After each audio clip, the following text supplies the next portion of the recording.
So I just pulled into my office. I'm going to be working at my office today and not seeing clients face to face because I've moved to a telehealth platform. And most of the therapists I know right now are moving to or working from this telehealth platform. It's not my normal. It's not the normal way that I have seen clients historically. I see clients face to face, but it seems to be working out pretty okay. But my business, like everybody's business, has taken a hit. And it's really interesting because the thing that everybody says is now more than ever, people need therapists. And people will say to me, I bet your business is booming.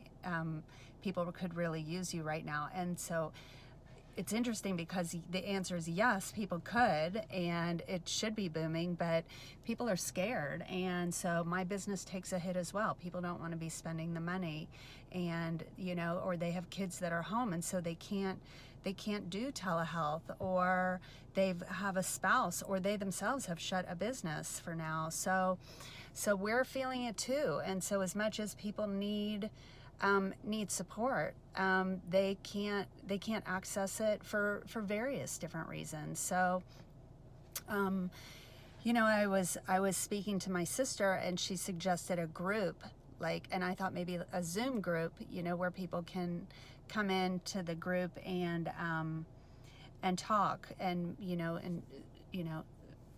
maybe I can talk about some solutions. And so it's something I'm thinking about.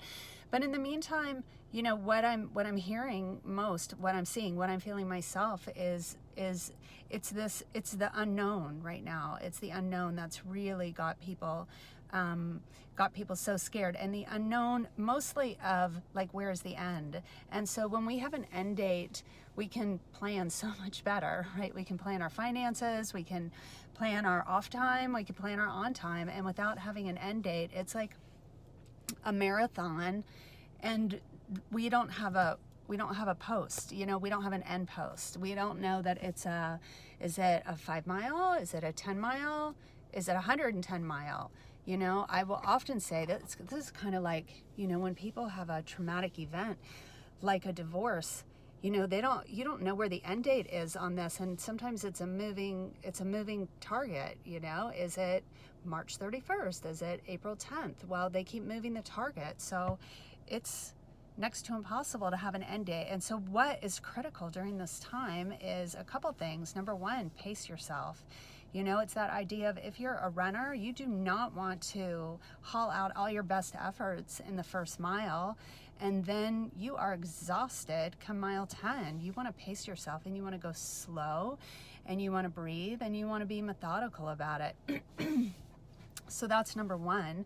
Number two is, I've said this, multiple times on different platforms, and I say it to my clients always, especially my ones that are suffering with anxiety just by nature. And right now, most of us have some level of anxiety or high curiosity of what's going to happen. But the thing is, we have to control what we can, and we are being neglectful if we're not controlling what we can, and we're just going down the rabbit hole of all the what ifs. We are neglecting that life is still happening right now. In this moment, life is happening with our kids and our spouses, or if we don't have children and we don't have spouse, life is still happening. And so don't be neglectful of what's going on in the moment. Turn off the TV. I'm not talking about having high awareness of what's happening in the media. I'm talking about water your plants, walk in your yard, or walk in your neighborhood, or say hello to your neighbor. Life is still happening right now. Control what we can. The main thing we have to control, number one, is we have to control our breathing. The first thing that happens when we're under high levels of stress is we short, shallow breathe. And you'll find yourself, and you'll find the people around you at times just taking in a deep breath, kind of out of nowhere. Or somebody might say, "Are you okay?" And you're like, "Oh yeah." You're just taking a bite of air because your body is screaming at you, breathe, because you're short, shallow breathing. So the first thing you have to do is control your breath. And when I say control it, I mean remember to breathe. Remember to do long, deep breaths. It's so important because it actually triggers the vagus nerve, which I love this, I say this to people, it's like Las Vegas, but it's spelled differently. The vagus nerve gets triggered when we when we deep breathe. The vagus nerve gets triggered, and what it does is it goes back up, kind of, your vagus nerve wraps around your abdomen area, but it goes back up to your brain, and it essentially sends a message to your brain that you're okay. Because when you short, shallow breathe, you're sending a message to your brain that you're not okay. So your body goes into fight and flight. So we want to correct that message, and we can correct it by long, deep diaphragmatic breaths. If you put a hand on your chest, you put another hand on your abdomen to the top, and you hold it.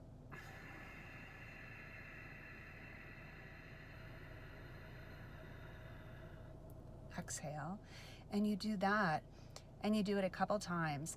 And if you can match it with the message, the internal message of I'm safe. In this moment, I'm safe.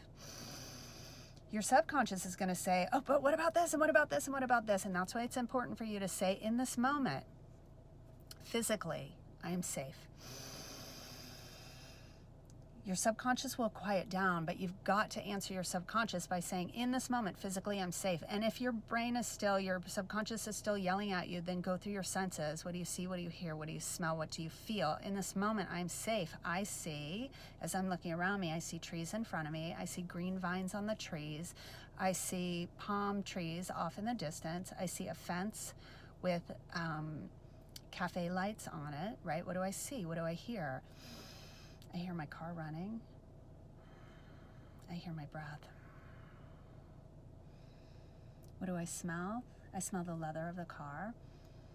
And what do I feel? I feel the warmth of my feet and my shoes. So this is called a grounding exercise. So control what we can, as opposed to going down the rabbit hole of the unknown, because that's so inviting. It's like, it's like watching a train wreck, but you've got to take your eyes off of it.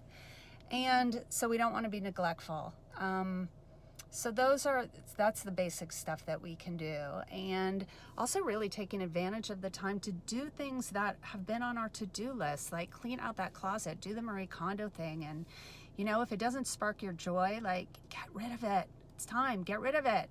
Don't second guess it. Put it in the get rid of pile. Take the get rid of pile, put it right out in a bag, in your garage, in the trunk of your car, wherever. Just get it out of your sight. Do not go back through it, right? So take time to check things off your list and do it mindfully.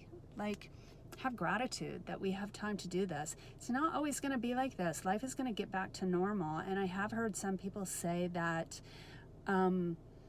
that they are finding some peace in the slowdown. So I wonder if you could find some peace in the slowdown. Anyway, give those things a try. And yeah, it's not always going to be like this. So breathe. Take a deep breath. It's going to be okay. We're going to be okay. Bye for now.